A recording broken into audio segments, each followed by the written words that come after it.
And it hit me, transparency is what's been lacking in the first 14 months. Because I'm in recovery and I'm loving it, but I'm still keeping and I'm even manufacturing some more secrets. You know how you get in AA where you don't want them to feel bad about you, so you present yourself rather than be yourself.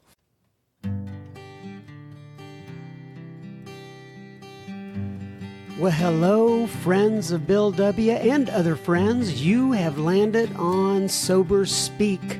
My name is John M. I am an alcoholic, and we are glad you're all here, especially newcomers. Newcomers, that is, both to recovery as a whole and newcomers to this podcast. Sober Speak is a podcast about recovery centered around the 12 steps of Alcoholics Anonymous. My job here on Sober Speak is simple. My job is to provide a platform to the amazing stories of recovery all around us. Consider Sober Speak, if you will, your meeting between meetings. Please remember, we do not speak for AA or any 12-step community. We represent only ourselves. We are here to share our experience, strength, and hope with those who wish to come along for the ride. Take what you want and leave the rest at the curb for the trash man to pick up. Well, hello, lords and ladies. That was the voice of Mr. Gary K., the one and only Gary K. that you have heard a couple of times before on this podcast, and you are going to hear so much more from him in just a moment. But first things first, I want to tell you that I am honored, truly honored and privileged to serve as the chairperson for this meeting between meetings. I am so thankful that you are listening in with us today. All right, so I'm going to read a couple of posts from the secret Facebook group. Then I'm going to play you a voicemail that we received.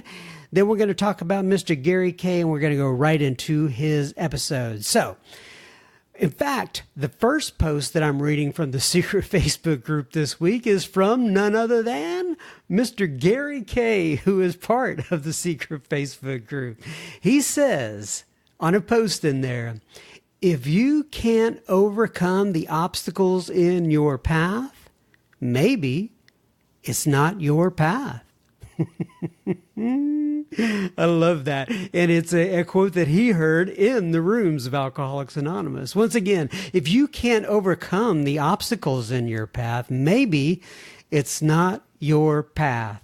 And then here, Mr. Steve R. posted in the Facebook group, he said, if a mere code of morals or a better philosophy of life were sufficient to overcome alcoholism, many of us would have recovered long ago.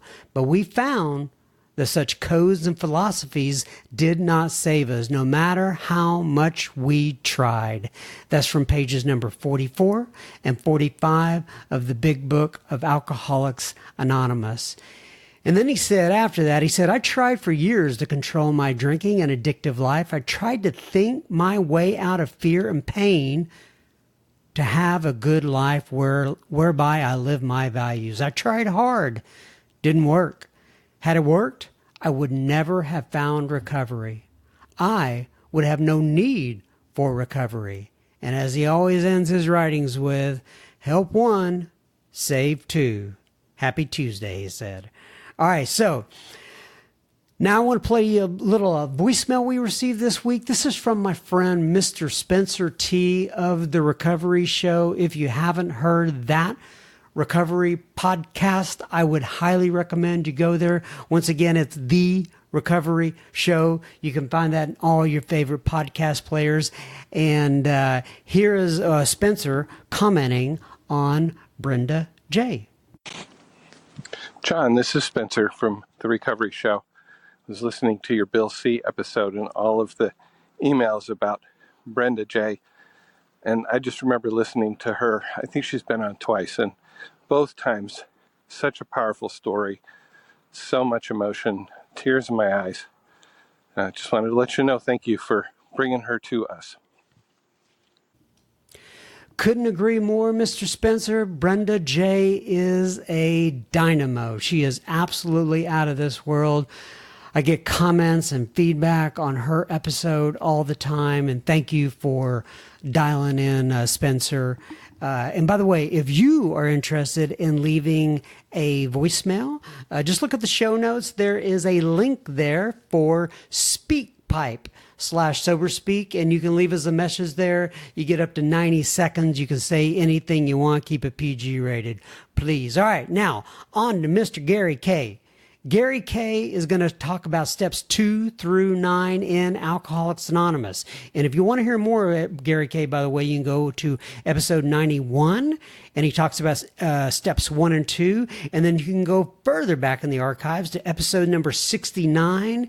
He has an episode entitled There is a Solution. So a few of the things that Gary is going to say in his message that I caught. Number 1, he says, I didn't need more God. I needed less me. I love that. He's going to address the subject of keeping secrets in Alcoholics Anonymous, or just keeping secrets in general, and the damage that can cause. He addresses transparency and the subject of grief and sadness. He talks about the amends process, and I like it when he says in here, we repay money with money and love with love, and he gives some examples of that in his life. All right, so if by any chance you're not in the secret Facebook group and you want to be there, send me your email address to John, John, at soberspeak.com, and I will send you the invite. Anyone is welcome that wants to be in the group. There are many amazing like-minded friends of Bill W., Al-Anon, and other 12-step programs in there. We have a great time. If you're not following me on Instagram, hit me up. I'm at @soberspeak, all one word.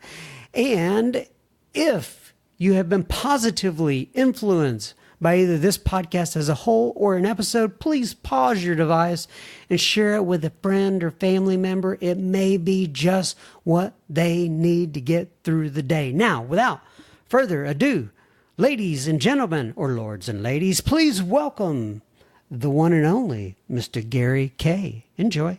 Okay, everybody, so we are sitting here today again with Mr. Gary K. So Gary K, why don't you go ahead and introduce yourself and give your sobriety date, if you will, please. Sure, I'm an alcoholic. My name's Gary. I'm really grateful for a sobriety date and a new life that started July 25th of 94. Okay, so we had Gary on recently. Actually, this will be the third time Gary is on the program. His first episode that he did, oh gosh, Gary, I'm not looking at the title of, do you remember the title of your, There is a Solution is what it's called. Gary K, There is a Solution. And Gary K kind of came on and he told his story, as most of the guests do. But as I had mentioned last time, we had such a good response with Gary that I wanted to get him back in here and kind of walk through the steps and his experience, strength, and hope where the steps are concerned.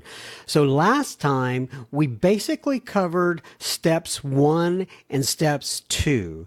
And this time we're going to go on from there. But before we go on from there, Gary, is there anything else that you did not get to cover regarding step 2 last time that you would like to begin with here before we go on with the other steps? You know, probably simply the thing that Jerry showed me, and I believe this now out of the book and my current sponsor that I've had for 24 years, that step 1 is always the problem, no matter whether it's about alcohol or anything. I'm powerless and my life's unmanageable. I've got to identify that. Step 2 is always the solution. I need a power that can do for me what I can't do for myself. And I got that from Jerry out of the steps. You know, the steps are not something to do. You know, they're not linear after a while. They're circular, and they're not. Folks will say, "What step are you on today?" And I'll say, "I'm not." You know, it's now become a way of living. I do specific steps, but they're all part of a whole. They're not separate from each other. But I know when anything comes up in my life, like we ended last time, you know, I want to look at the consequence. That I think is the problem going on. It might be about money or a relationship or a kid or whatever. It's going to be a consequence. And I'm upset about it because I'm unhappy with something that's happened. And I'm not accepting it. And I'm making a problem out of it. And I've got to get back to the problem is I'm powerless and my life's unmanageable. The solution is going to be a power. And Jerry said, step 3 is you making a decision to apply that power to your problem. And one of the things that I experienced out of that, and you would think we would learn this stuff once and forever, and I don't. I've got a good forgetter. The solution is never found in the problem. And I'm the guy that wants to dissect the problem to try to find the solution. It's not there. It's apart from it. And I've got to make a decision to get out of myself and surrender to this power so that my problem can be solved. And we'll get over on page 85 and we find, he says when talking about alcohol, that the problem has been removed. And I'm simply bringing this up with 1 and 2 at this time because I'm a guy that wants to solve problems, and it seems like what my higher power through this program does is I don't get to solve them. I get to a point where it's removed as a problem, and when it's removed, there's no more problem. And sometimes I don't like that. I want it solved, but Right. When it gets removed, it's gone. Well, I've got to make this decision. I'm sitting in a meeting with Jerry. I'm probably about 3 weeks. We're at this point in the book. And the topic that day was step 3. Now, I can't, your listeners won't believe this, I can barely say my name in meetings. I am so afraid I'm going to say something wrong. But they called on me that day, and I said, well, what I think step 3 means, and I had to sit next to Jerry, and he leaned over to me and said, pass. Now, he didn't scream it. I've never been yelled at. I've never been talked down to, but it felt that way. And afterwards, I'm looking at him like, why'd you do that? And he got the book, and it's right there on page 60, where we've read the ABCs. That I'm probably alcoholic and can't manage my own life. That probably no human power. My kids couldn't do it. My mother couldn't do it. My wife couldn't do it. I couldn't do it. No human power could solve my problem with alcohol. And that God could and would have sought. And then it says, being convinced, we're now at step 3. He said, read that. And it says right there in the book just exactly what do we mean by that and what do we do. He said, why do we need your opinion? We've got instructions on step 3. We don't need to know what you think about it. You need to experience that step. And we began to read that. And that step is so meaningful to me. That reading is so meaningful. I read it every morning and every night. Probably 95% of the time since I was 10 months sober. That's part of my morning. That's part of my evening of reading 60 to 63. And I found some things in that they're going to lead me on into making this a design for living. I find that I really am like the actor playing the director, trying to arrange the scenery, the set, and all of that stuff. That's not just true for when I'm coming in. That's true today. It's a living solution, a living program. That wasn't back then. That's now. And I'm the guy that we had a gal in our group. Every time she shared, she would end with saying, all you need is more God. And it's like somebody running fingernails over a chalkboard for me because I thought I'd tried that. And there in the reading of step 3, I find out I don't need more God. I never have needed more God. I need less me. If I can find some way to get me out of the way, all that's left is God. There are only 2 wills, my will and God's will isn't the problem. I've got to have some way of getting me out of the way, and there's plenty of God when I'm gone. But it's a daily, continual surrender of self. Get self out of the way, and God's all that's left. I've been told by my current sponsor, I want to say 50 times, probably more than that over the years, that my problem is always on page 62. Selfishness, self-centeredness, that we think is the root of our trouble. Driven by 100 forms of fear, self-pity, and delusion. And he says, that's your problem. The solution's always on page 25, where it reads, almost none of us like. I'm sure glad Bill wrote it that way. The self-searching, the leveling of the pride, the confession of the defects which the process demands for its successful consummation. Well, that's not just his first time through the steps. That's today. When something comes up, it's always about self-searching and the leveling of the pride. So we get into that, and he gets me to that prayer, and I'm seeing me in the director. I find my drunk log in step 3. I find every alcoholics I've ever talked about drunk log in step 3. Were we not producers of confusion rather than harmony? That's right. I don't need to go into all the details. Everybody in my life that loved and cared about me was left confused. I was never the producer of harmony, not just because I drank, but because of extreme self-centeredness. If you notice in our book, by the time we get to step 3, alcohol is hardly ever mentioned. We're now dealing with the real problem, and that's self-reliance. And if I can't find some way to give up self-reliance, I'm going to have to manage my life again by drinking again. So it's surrender to self, surrender to self. And that's going to be from now on. That is this way of living. He said, you ready to do step 3? We're at the club on Saturday morning.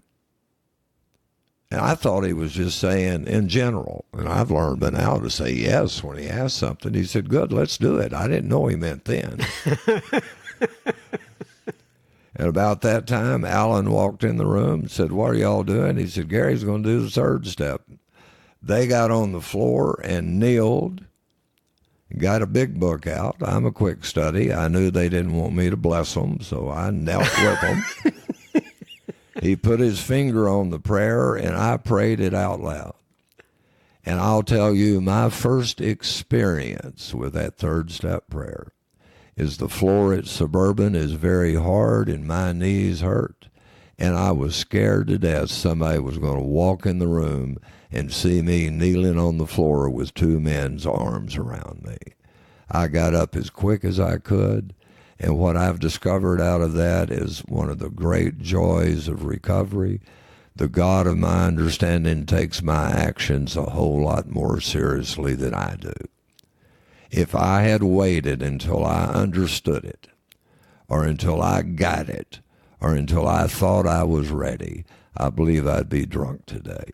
I'm so grateful for a sponsor that took me through the steps out of the book, and when it came time to do something, we just did it. This is a program of action. The understanding always follows the action. Then he did a horrible thing. I've been in meetings now for about a month, and I've been hearing stories about the 4th step. And I know from those stories, you're supposed to wait. You're supposed to take your time. You're supposed to get all of this stuff really down and complete. We went over to his house. He set down a yellow pad. He said, I'm going to town for a few hours. When we get back, we're doing your 5th step. Now, I knew that wasn't right because I've been in enough meetings. And he had showed me how to do the columns, and I did the resentments. And what Jerry told me, he said, Gary, it's not going to take you 6 months. You could tell a stranger in the bar next to you any night the people you resent. Just put them down on paper and do it exactly like it says in the book. If they come to your mind, put it down. Do the names and then go across and do the what happened and then go do what it affects. Get those 3 columns done. I'll help you with the 4th one. And I got started and I did the resentments. And I did the fear and I just couldn't think of any. So I kind of skipped it over. I came to the sex part and he's gone, remember. And I'm trying to do that inventory in the same 4 columns, and I'm getting all messed up. And Jerry came back, and he helped me, and this is what I do with a lot of my folks. We do it together. These steps can be taken together. We got to the fears, and I said, Jerry, I just don't know anything I'm afraid of. And he said, and I found out later he was been waiting to use this. He had heard it. Said, if this cup of coffee were black widow spiders and I poured them down your shirt, would you be afraid? And I said, yeah. And he said, well, go ahead and put down spiders. He said, are you afraid your kids are never going to talk to you again? I said, yeah. And he said, put it down. Are you afraid of growing old and sick and being alone? And I said, yeah. And he said, put it down. And before long, I had a page of fears that goes on and on and on. And then the book will say on those, why did we have them? And then it helps us out. Was it because self-reliance has failed us? And we went on through those. And he said, in the relationships, you don't have to put down everybody you've ever had sex with. We're looking for patterns. Put down people you've been intimate with. He said, you can even put your mother on there. And I thought I was going to hit him. He said, we're not talking about that. We're talking about an intimate relationship. Ask those questions of her. Where did you arouse bitterness, jealousy, suspicion? What should you have done instead? And he helped me go through those lists. And, we did the whole thing. I didn't leave there feeling elated. I felt totally drained. And I looked at that and thought, my God Almighty, that's the stuff that I've been holding on to forever. I just kind of felt ashamed of myself and told him my ego was busted down. I did what he said we're supposed to do. He told me to go home, put the book on the shelf and take it down. I read 6 and 7. I did the prayer, and I didn't think much of it. Did you actually put the book on the shelf? I actually did all that stuff. Just so you could follow the directions. And didn't get much from it. And that's important is for later on. I got back to him 2 nights later, and the man had been listening to everything I'd ever said, and he had created an 8-step list. Much more thorough than what I would have done. So he created it for you? Yes, out of all the listening, he said, here's the people I've got on your list. And what he basically said was, Gary, you're going to repay money with money and love with love. And if you've got people in your life that you go to, like your brother, and he says, oh, the money's not important. The money's important. You owe it, you pay it. And I don't want to spend a lot of time on this, but I'll tell you, it took me 16 years and 7 months to complete all my financial amends. But I was free from them after about 6 months. I was paying $5 and $10 and $15 money orders. I owed $141,000. And I got them all paid. And I've had sponsorship that said, you don't go buy it. I remember when I wanted to get a new car, and my sponsor said, oh, good, you got all those amends paid. He said, why don't you get a car that'll work for you instead of one that'll make you look fancy until you go get your amends paid. You're stealing from them if you buy that fancy car with their money. And I'm grateful I had that kind of sponsorship. I could tell 10 hours of stories of how my life today is full and rich because of the discipline I received from financially taking care of all of those amends that I never would have done without the directions of the book and the sponsor. I love it. We will be continuing our conversation with Gary Kay in just a moment. Just a reminder, you are listening to Sober Speak, and you can find us at soberspeak.com for all the other previous episodes if you'd like to listen to those. And you can also find the donate button on our website if you want to use that. If and only if the Spirit moves you to do such. Please keep in mind this is a podcast funded by you. Excuse me. The listener. Sober Speak is a self-supporting organization through our own contributions. We are not allied with any sect, denomination, politics, organization, or institution. We do not wish to engage in any controversy, neither endorse nor oppose any causes. All right. Now back to Mr. Gary Kay. So I love that part with the financial amends. Wow. How many years was that to pay it off? 16 years and 7 months. Wow. Do you remember who the last payment was to? The last payment was to one of those credit agencies that had bought some of my old papers. Wow. Because he had me do personal people first, and then current bills, and then I had to go back and chase down all the ones that were past 7 years old that I thought I'd gotten away from and pay back to people who had bought the paper. You know, and he said, you're buying your own freedom. You're buying your own self-respect. I'm amazed. I'll get online every now and then today, and every credit bureau has me at like 8:20 or 8:30 and stuff. I'm amazed how credit. Hell, I don't need it today. Right. You know, it's amazing. Yeah, I call the program "Come All the Way In and Sit All the Way Down and Stay." And it's kind of in sections. Coming all the way in is everything I ever did in my life through the first 3 steps. And it just takes everything we did to get to that point of knowing that I've got to turn my thinking and my actions over to something. Because like Jerry used to say, a 5-year-old kid on dope could have done a better job with your life than you've done. And they could have. The sitting all the way down is steps 4 through 9. And I'm going to be the only one to know if I've done that. And in some ways, they're the easiest of all. We've got real specific directions. But I've got to do that in order to, you know, Bill starts talking about in the 3rd step, we're building this arch through which we can walk anywhere in the world a free person can go. And that's those steps 4 through 9.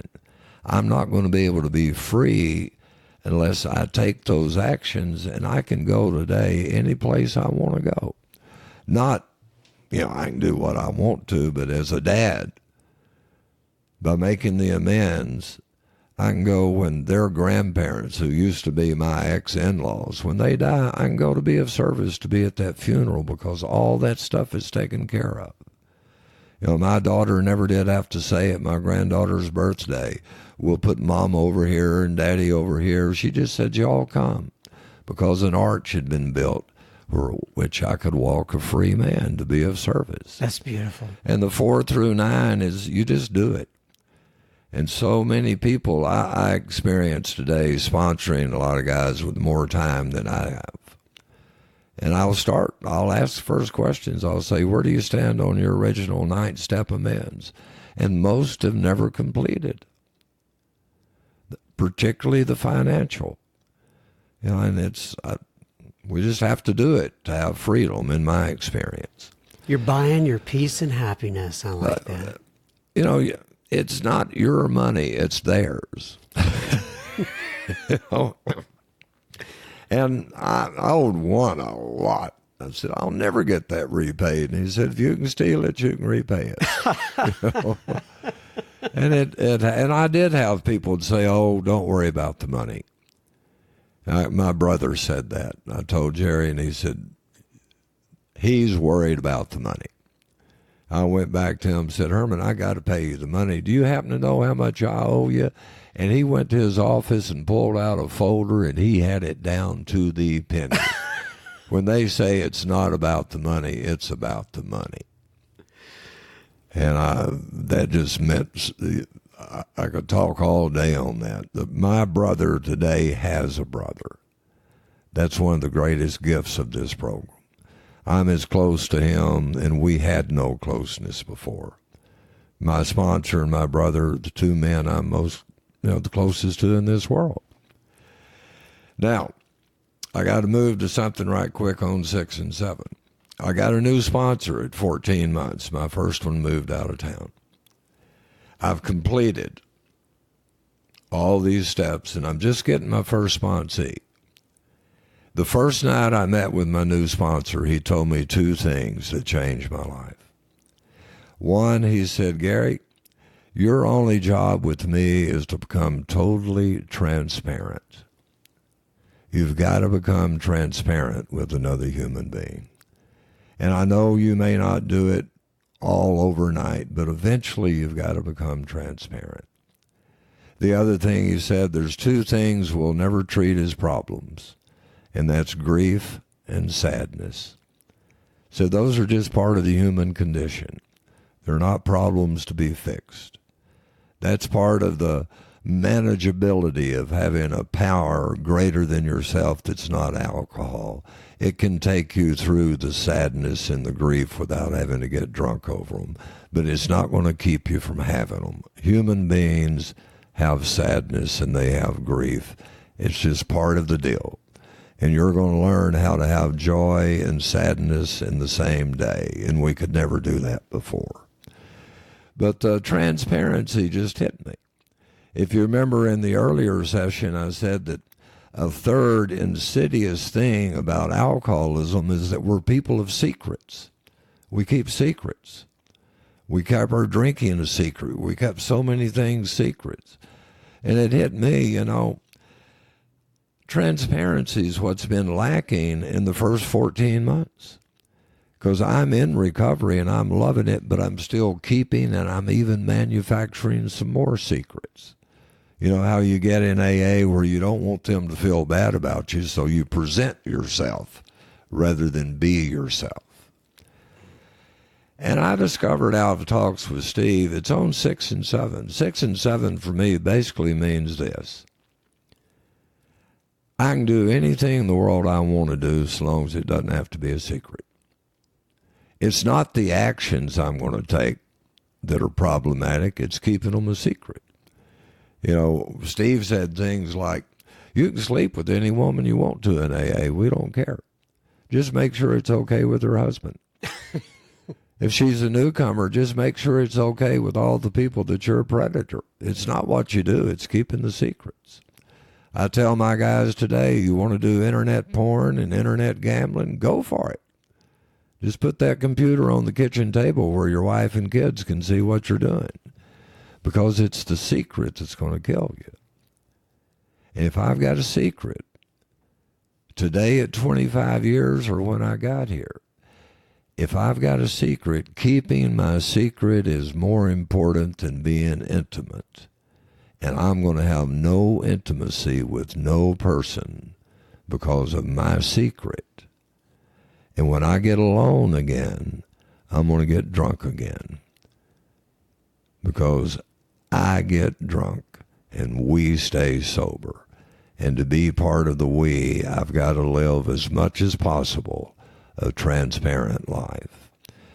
I've experienced in here that if I'm serious about 6 and 7, I'm going to be doing a 10th step all the time. We may not get there, but I would share with folks listening, 10 and 11 are not for extra credit. They are the ongoing program. And as a person of character defects, and I found them in the inventory, what were our mistakes? Being frightened, being dishonest, being selfish, being self-centered. Those are my defects of character. That's what they come out of. And if I'm going to surrender to this program, I've got to do a 10th step real often, or I'm going to have me a whole new load of garbage. I've only done 1 4th step since I've been here, but I've probably done 100 or better 5th steps with other men. And when I do that, I'm always going to share with them things that I was never going to tell both from the past, and if I've got something current going on, I let them know that also. And I don't keep any secrets from my sponsor. Never have I been told, you better not do that. What he says is, you better pick up an extra meeting, and I want you to get a newcomer right away, because this behavior is almost going to kill you. 3 times in here, in 25 years, I've gone to him with things, and the first thing he said is, I don't want to talk to you about it. You go to a meeting, find a newcomer, take him out to coffee, and after you've started working with him, I'll start working with you. And that's what we'll probably end this session up with, because about the time he talked to me about transparency, that 6 and 7, I got this new guy. And I'm wanting this guy to get it so bad I can't hardly stand it. And I'm going to his house twice a week. And we're doing exactly what Jerry did with me. And this guy's about 70 years old. He's horribly abused several families. I'm quick. I'm there a few weeks and I realize, good God Almighty, I'm sitting here with my daddy. That was big for me. This guy and my dad were no different, and I've done all the steps, remember? But sometimes out on the porch, my dad is still that SOB. Sometimes, you know how we can talk at the coffee shop and out on the porch? I've taken the steps. I've done the direct amends, but sometimes the children's mother's still that bitch. Sometimes those in-laws, you know how we can tell our stories? And I'm working with this guy, and I realize there's not a dime's worth of difference between him and my dad. And if I get to be sick spiritually, and if this man gets to be sick spiritually, so do all the other people in my life. And I've got to find some way to have them transformed. And I discovered out of that God's will for me is never an itinerary. It's always an attitude. It's about the kind of person I'm to become. And if I'm serious about my life being changed, I can't take away my defects of character, but I can show my higher power demonstrations of my willingness to be changed. And it came to me that one demonstration that I can use is my vocabulary.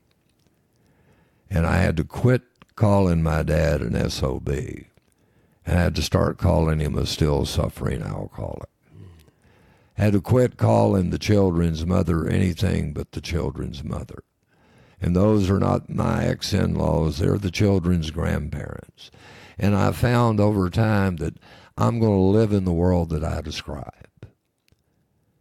I want to live in a world that is full of love and peace. So I'm not going to describe a world that people are out to get you and you got to always be careful and all that. I don't live in that world anymore. The 10th step tells me we've entered into the world of the spirit. It's a whole different world than where I used to. But to live there, I got to change my vocabulary.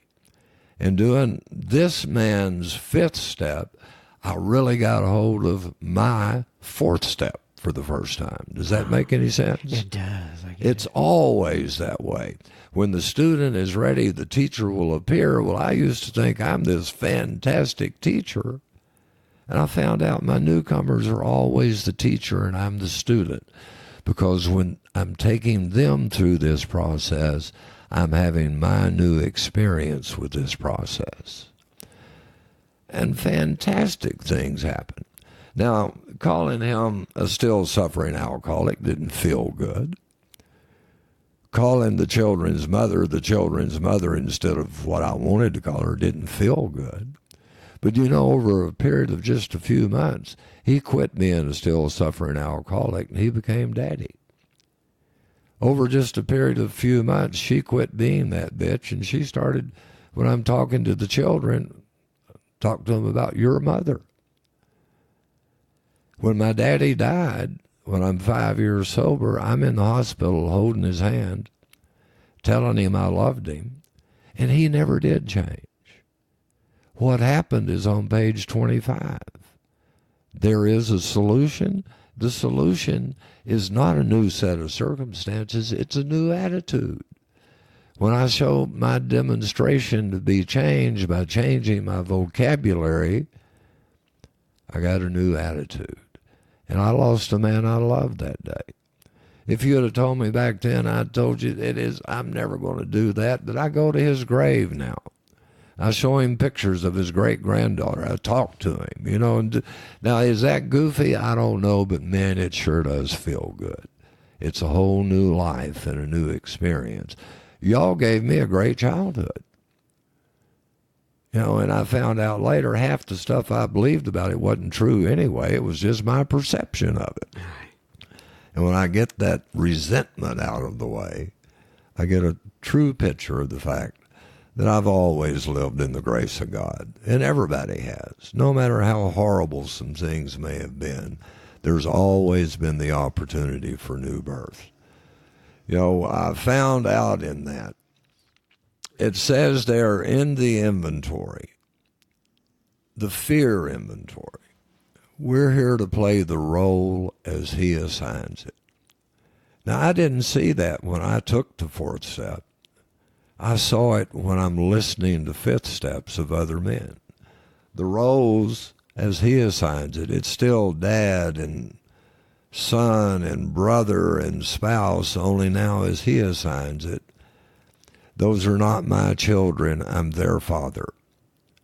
That's not my brother, I'm his brother. That's not my job, I'm their employee.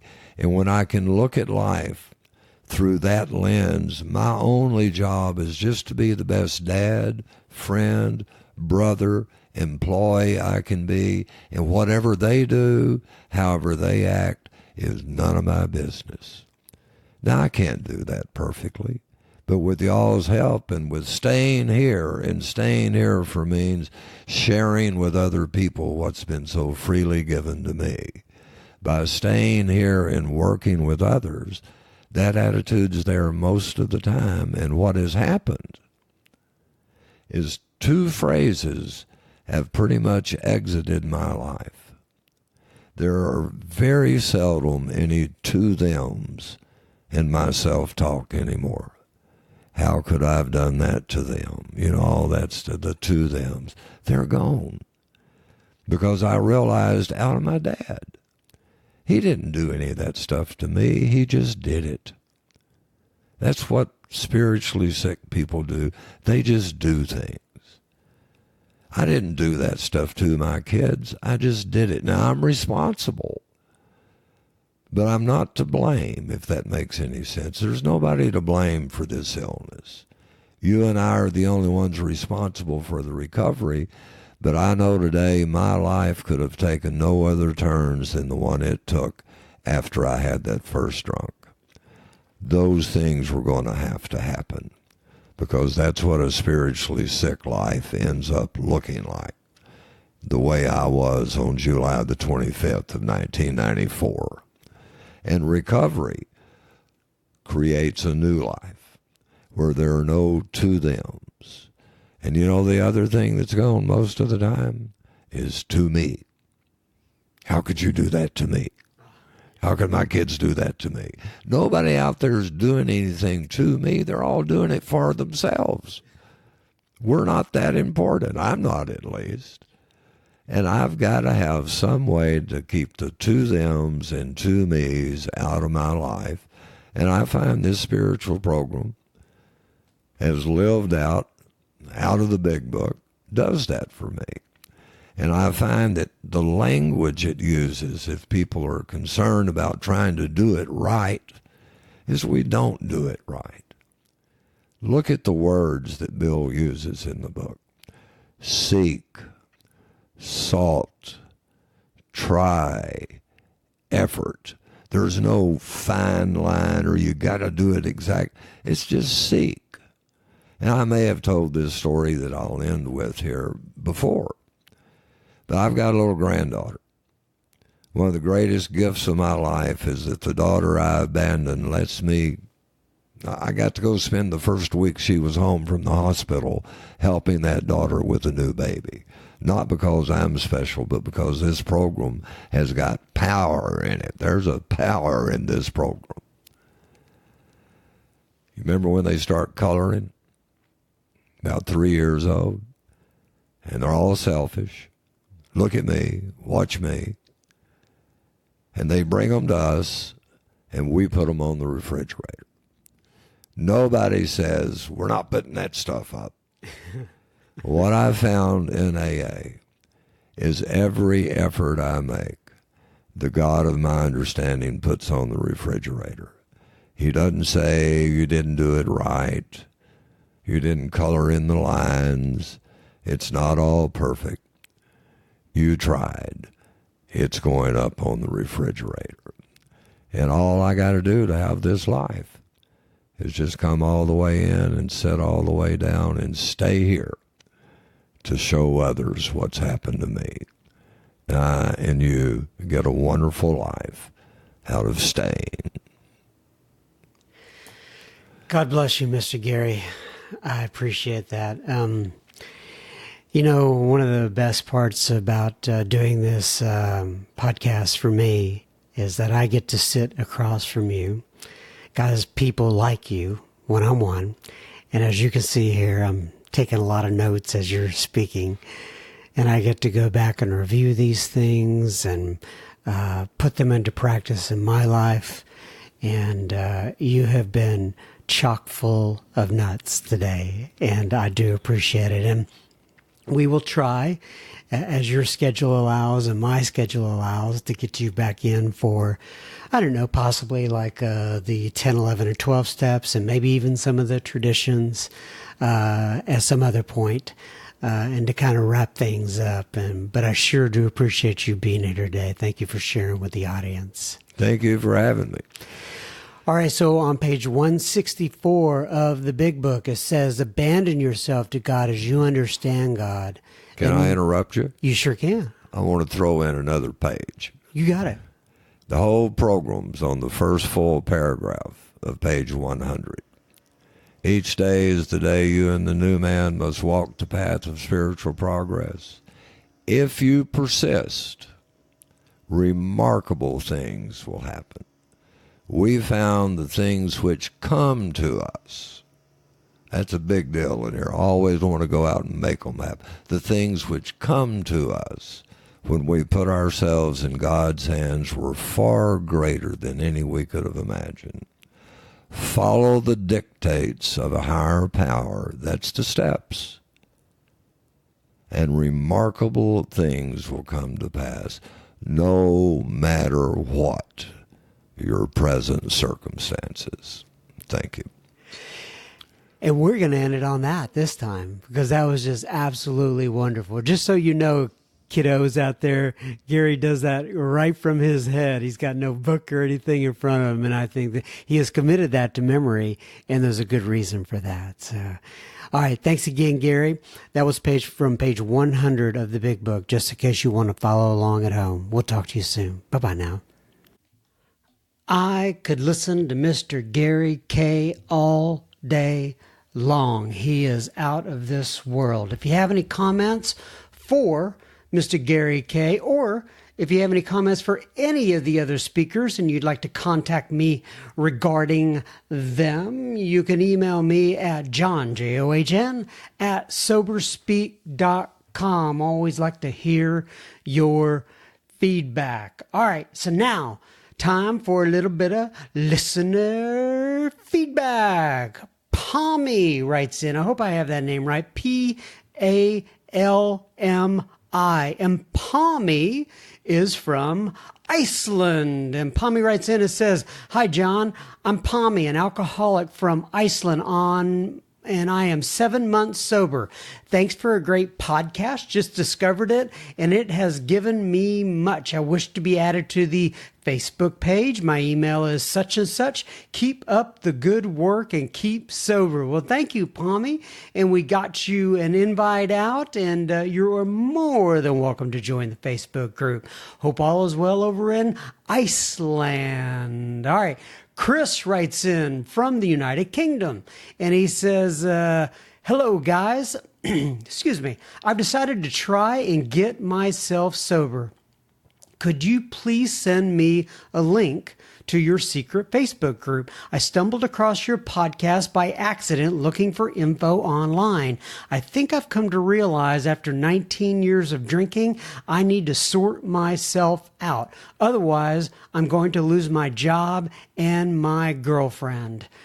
I've listened to just a couple of episodes. You do a great job. Thanks for doing what you do, Chris from the United Kingdom. Well, thank you, Chris, for writing in. And I hope that you get the help that you need, and I'm sure you will. God bless you. I'm praying for you right now, actually, as I am saying this particular podcast, as I am talking about you on this particular episode.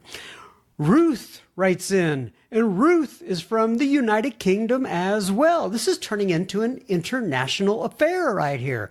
Ruth says, hello, John. I hope you are well. Well, I am, Ruth. Thank you very much. She says, I am 80 days sober today, and I am so grateful to Alcoholics Anonymous. Well, congratulations, Ruth, on your 80 days. She says, I'm a Londoner in the United Kingdom, and I love listening to your podcast. I came across Sober Speak when I was on vacation in the middle of nowhere in France, where I would have had to drive for hours to find a meeting. I would love to join your secret Facebook group. My name or my account is Ruth such and such. Kind regards, Ruth. Well, thank you, Ruth. And I know you made it into the Facebook group, and I'm so glad that you were in there. And once again, congratulations on your 80 days, and keep me posted. I sure hope you do. Katie writes in. And Katie says, hey, John, thanks for supplying the podcast. Well, you are quite welcome, Katie. She said, I'm only 11 days into my sobriety, but I feel your podcast helps me on my way to and from work and when I'm feeling crummy. Could you add me to the Facebook group? Of course we can. I am in the Chicagoland area. I lost my life partner in February after a short battle with an aggressive form of cancer. Oh, I'm sorry to hear that, Katie. I really am. All the while, I was completing my graduate degree and teaching degree. I had to put work and school on hold for a while to care for him. And after he left us, it seemed my life finally hit rock bottom. I enjoyed the episode with Megan H. on my way home yesterday. Her story really resonated with me and gave me the courage to stay sober for another day. It was crazy the amount of similarities I kept finding between her story and my own life. By the way, I want to let you know, Katie, that I sent those comments on to Miss Megan H., and she was so appreciative of that. And it was good to hear from you. Anyway, Katie goes on. I decided to take the next steps in getting sober when I felt the complete and utter craze of being out of control. So I stopped at my local used bookstore and found a copy of the Big Book. I'm going to attend my first meeting this weekend. All right, Miss Katie. I'm also back on track to complete my degree in December, and I am student teaching in Chicago. I also attribute my choice to take this sober journey with meeting several people, one in particular who has been very honest about his sobriety. I feel the shame today, but I know with the help of the fellowship and my spiritual guides, I will be ready to share my story someday. Keep me in your thoughts. Pax et bonum, Katie.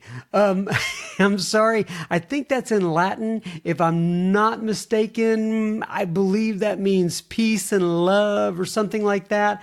You know, I could actually look these things up before I start this, but I didn't. But anyway, thank you so much for writing in, Katie. And please let me know all about your first meeting. I would love to hear what your thoughts are.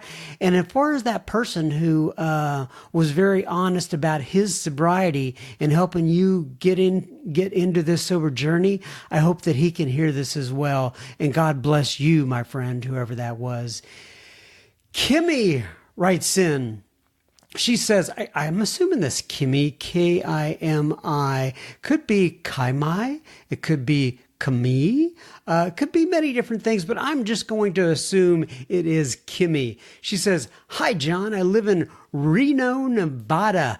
I celebrated 2 years of blessed sobriety on July 12th.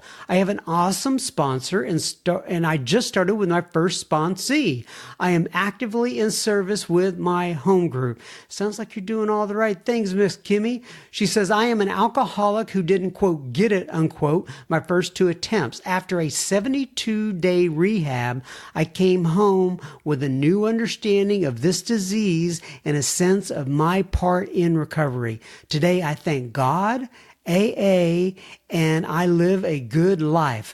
I have the love of my children back in my life and 2 beautiful granddaughters. I just stumbled on your podcast and I encourage others to tune in. Kimmy. Well, thank you for writing in, Miss Kimmy in Reno, Nevada. And I wish you well as you go along your journey here.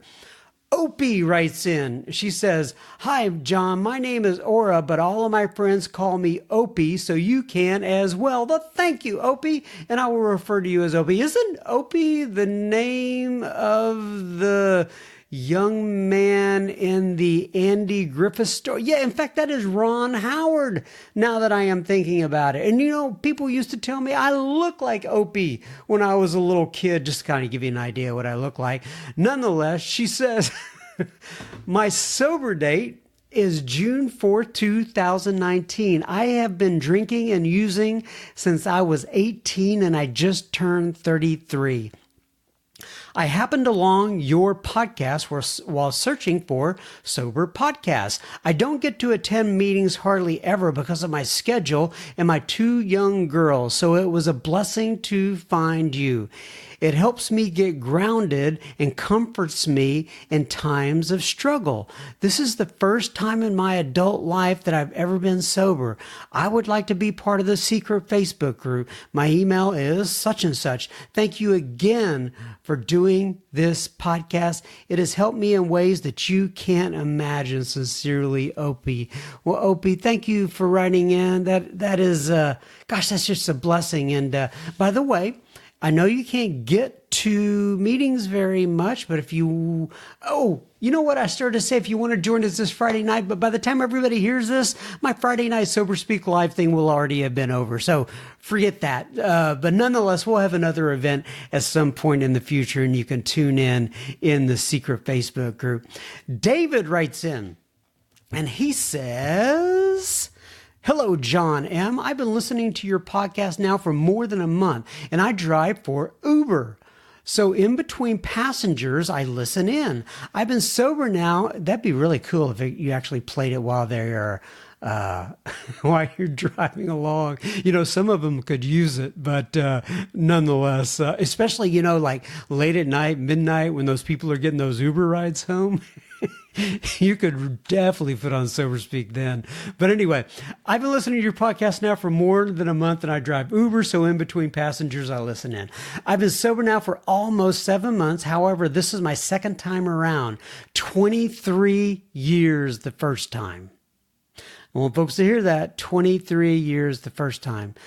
So just because we have long-term sobriety under our belts does not mean we are immune to slips by any means.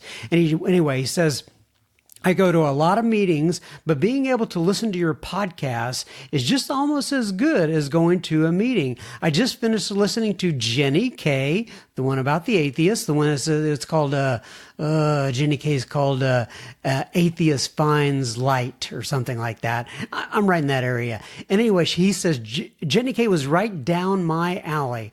One of my favorites also was Gary K, both of his talks. Well, hopefully you just heard Gary K talk on this one as well. Both of his talks were great on the steps 1 and 2 and the other talk that he did.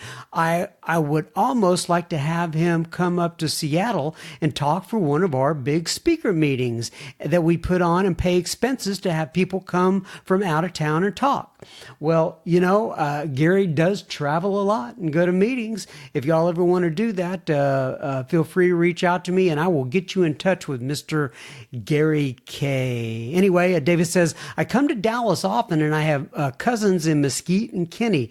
So next time I come down, I'm going to go by the Frisco group and hopefully you'll be there. Great job and keep up the work. Dave B. in Issaquah, Washington, 15 minutes out of Seattle. And he says, my home group is the Tiger Mountain Stag meeting that it meets every Thursday night at 8 p.m. And the group just celebrated the 30-year anniversary. And also, my son is a member and he's 23 and just celebrated 3 years. I'm so thankful for AA. Well, that's great, David. Good to hear all that. And if you are ever down here, let me know when you're going to be at the Frisco group. I would love to put a name to a face with you. Anicia writes in on... Oh, no, wait a sec. I did this last week. I'm so sorry. So that's it. I could read it again, but nonetheless, that's it for listener feedback this week. God bless you. Keep coming back. It works if you work it. I will probably be back next week. And adios.